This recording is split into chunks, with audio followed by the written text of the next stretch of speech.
Midsommar is partially based on a real-life Swedish festival, but minus all the killing that happens in the film one by one.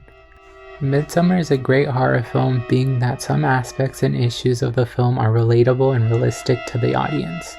Some of the main topics that the film tackles is depression, grief, toxic relationships, and substance usage. We follow a woman named Danny who has a sister that happens to have bipolar. And the sister is worrying Danny because she is receiving these alarming and strange messages from her. Danny finds out that her sister ends up committing suicide and killing her parents as well. Danny then starts dealing with the loss of her family and looks for comfort in her boyfriend Christian. You've been wanting out of this stupid relationship for like a year now. Christian has been wanting to break up with Danny because she is always worrying about her sister, and now that Danny lost her family, he doesn't want to break up with her just yet. The relationship is very codependent.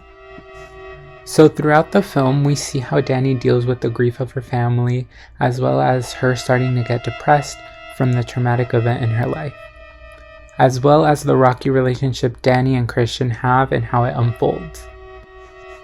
In horror films now, most plots are typically based around supernatural or a crazy killer.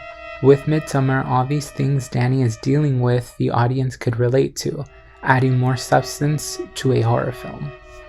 Another main reason this is a great horror film is because of all the visual elements and symbolism it has. The film is mostly all shot in bright daylight. Typically, horror films tend to be in the night and dark to amplify the scariness of it. Director of Midsommar, Ari Aster, uses daylight to keep the audience always on edge and shows us that scary things don't always happen at night. Is it scary? With the film being mostly shot in the daylight, you really don't know what to expect when it comes to jump scares or anything that might scare you.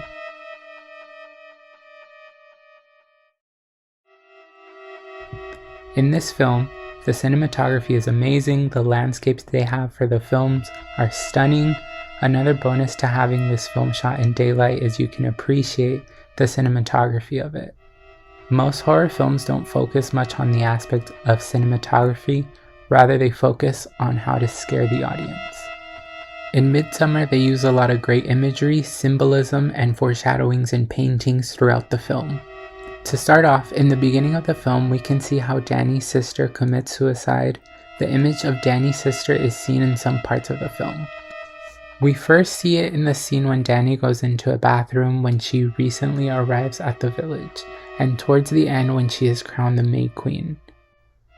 This symbolizes the trauma that Danny has of that event, and it's always with her. Another instance is when we see Danny's parents in bed.